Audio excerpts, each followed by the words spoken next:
Hello everybody, it's Julia here from the Highly Sensitive Tarot. I hope everybody's well. I hope that the last week for you was good. Everybody's happy and healthy. So today is another week ahead spread. I hope to do one of these every Sunday, and this will be from the Sunday the 9th of November through to the 16th. And it will follow the same format as last week's video. I just want to say thank you to everybody who watched that and who took the time to comment. I'm really grateful and appreciative of that, so thank you very much. It's quite a thing, isn't it, to come onto YouTube and read for the collective. It's a very different thing if you've got somebody sat in front of you or somebody else's energy around you, but to just sit and read is a little bit intimidating sometimes. So I'm really grateful for everyone who took the time to watch and give me some feedback. So thank you. So today I'm going to use the Influence of the Angels tarot deck, which is, I shall show you the box. It's this one. This has only just come into my collection. I have read for myself a couple of times with this deck, but that's all, so it's very new to me. And I thought it might be a nice idea to use these little angel answers oracle cards at the end. So once I've read the cards for the week, I want you to think, or as I'm reading the cards actually, I want you to think of a question in your mind, and at the end I shall shuffle and pull one of these cards and we'll see what we get. I thought that might be interesting. So let's put that to one side for the moment. So let's give these a quick shuffle. They have already been shuffled, and I have sat and meditated on the energy of the week ahead, which is something I do before all readings. So if we could have a sampling of the energies for the week ahead, please. As I always say, if anything in this reading resonates, that's fantastic, and if it doesn't, well, hopefully it will resonate for somebody else. I've noticed as I watch people who read excuse me, people who read tarot cards for a living on YouTube, I watch 3 or 4, I've got favourites, and I've noticed that the same sort of cards come out amongst those people. So there's definitely a collective energy around that is being sampled. So that's what I'm hoping to do today.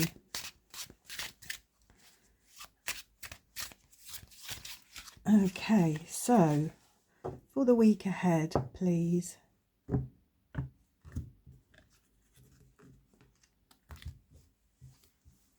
To move the candle. I think we're going to struggle to, I wonder if I can get that in at the corner. I think we might struggle to get to the bottom of the deck, the 8 of Cups. So for the theme of the week, for the beginning of the week, for the middle of the week, for the end of the week. I'm not going to get them all in, am I? 6 cards.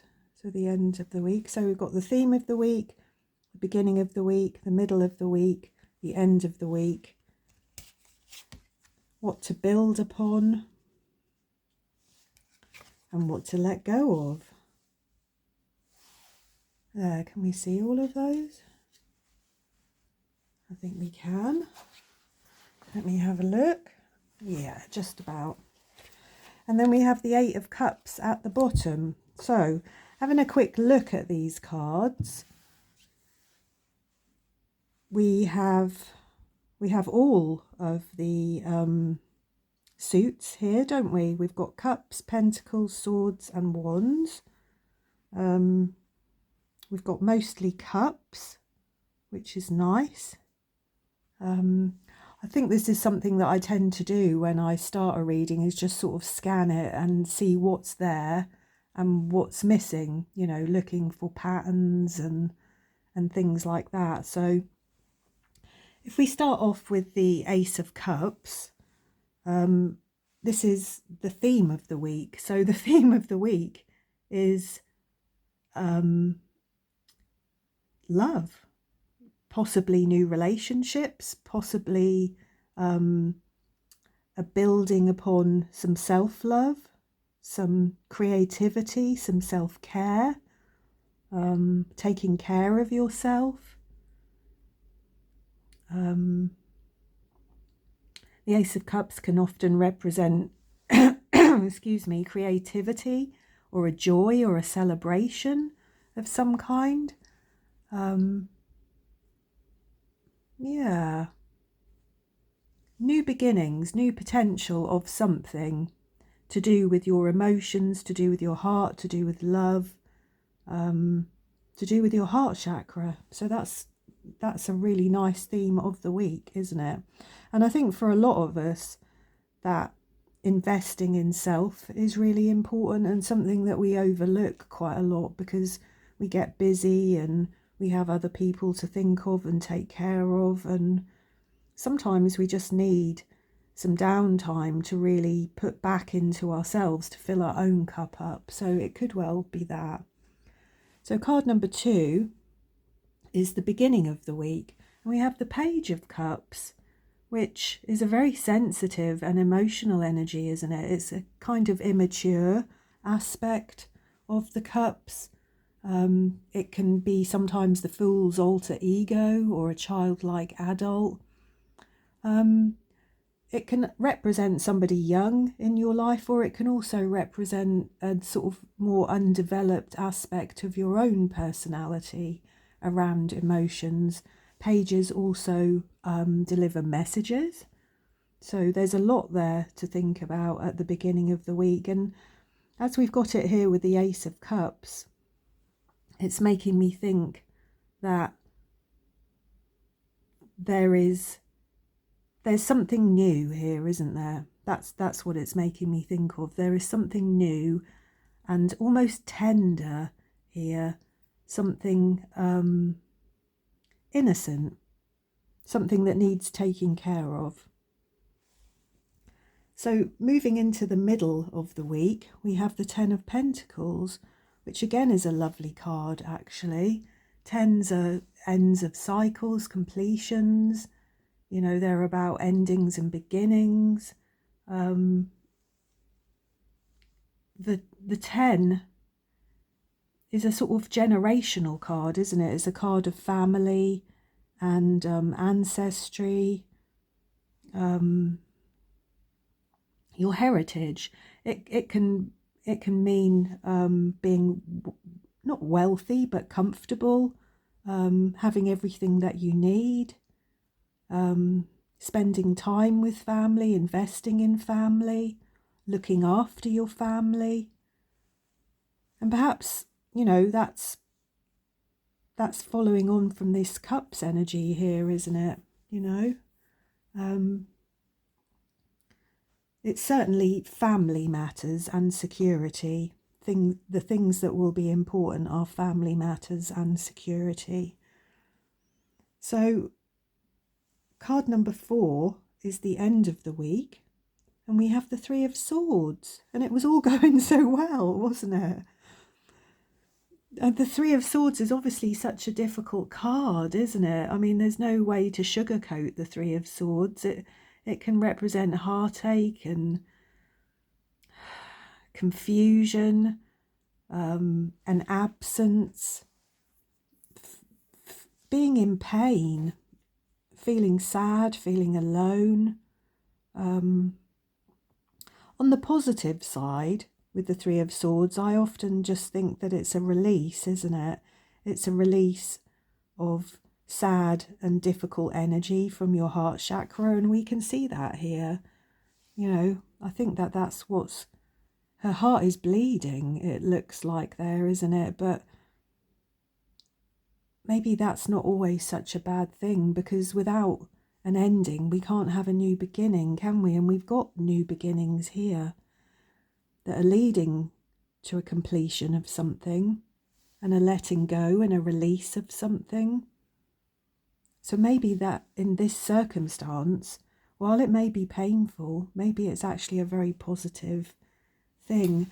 And I'm feeling that also here, because at the bottom of the deck we have the Eight of Cups, which is very definitely leaving something difficult behind, moving on, feeling optimistic and hopeful, and leaving difficult and dark energies behind.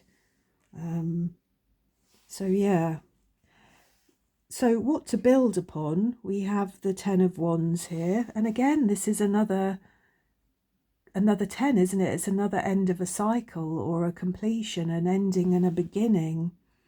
And this time it's to do with your energy, perhaps. You know, that you felt overburdened, or that something was just too much hard work.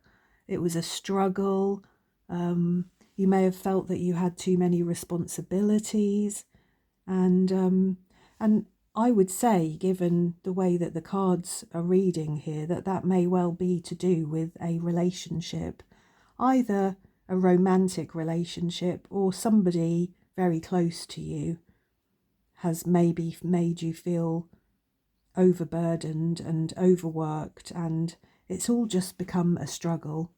It's become painful and difficult, and it feels to me like there may well have been some repression of emotions here, of not really knowing how to express those things.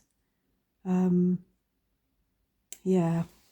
And then the last card we've got here at the end is the Nine of Wands, and this is what to let go of. Well, sorry, card number 5 is what to build upon, and like I said, this is another ending. So I think what to build upon here is about letting go, isn't it? It's about being able to speak your mind, being authentic, investing in yourself, putting down some of those burdens, really building upon this kind of self-love that we have over here, really building upon your emotions, and really building upon your ability to say no, to not let yourself become overburdened, to perhaps stop people pleasing, or just doing what you think that other people expect of you. And then card number 6, what to let go of. We've got the Nine of Wands. Nines are often cards of sort of fulfillment or conclusions also. They, to me, the nines are like I suppose, the cumulative effect of the past events that will then manifest in the present moment, if you know what I mean. So if we're talking about what to let go of, we would want to be letting go again of this feeling of being overworked, feeling kind of protective of yourself and your own energy.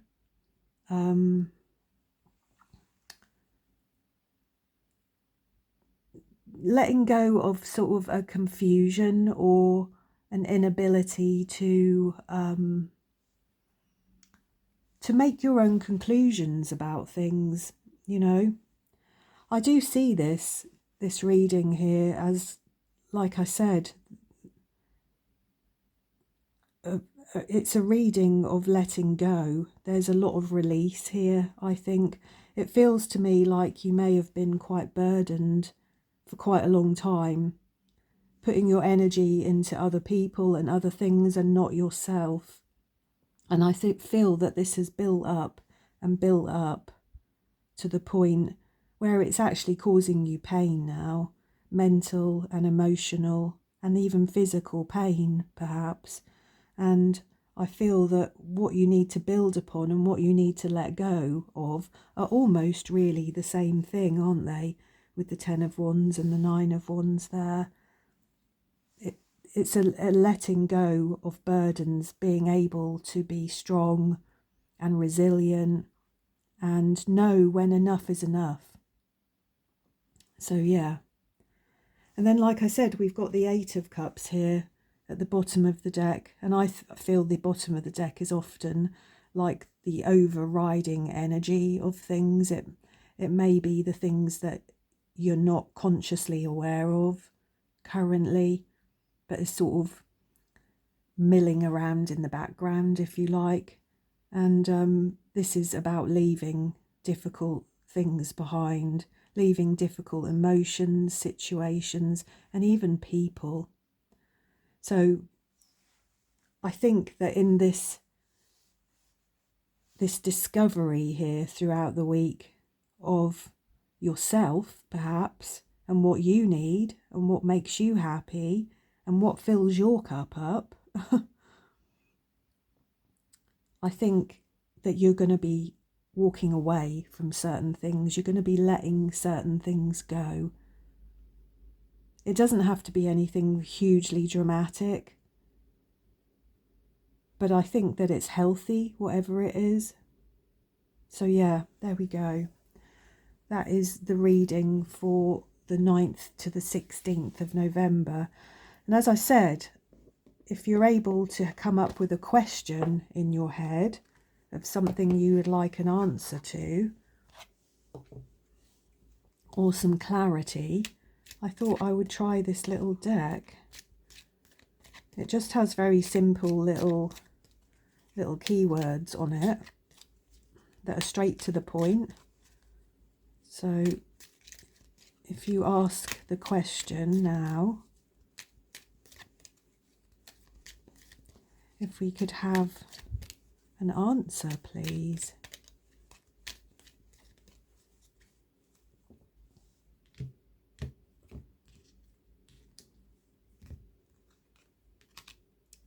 Aha, so we have trust. And I think that's a really good card, actually, for looking at all of this as well, is that this is about trusting yourself. Trust the process, trust in yourself, in your own ability to work things out and do the right thing for yourself.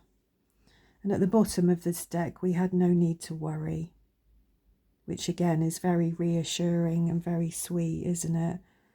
So there we go. I think that this could be a very cathartic, I think that's the word I want to use. This could be a very cathartic week ahead. Painful at times, perhaps, but quite necessary and quite rewarding, I think, in the end. So yeah, cathartic. A cathartic week. So, as I said before, please do give me some feedback, say hello. I love to hear from everybody. I'm sending you all my love and I shall see you all again soon.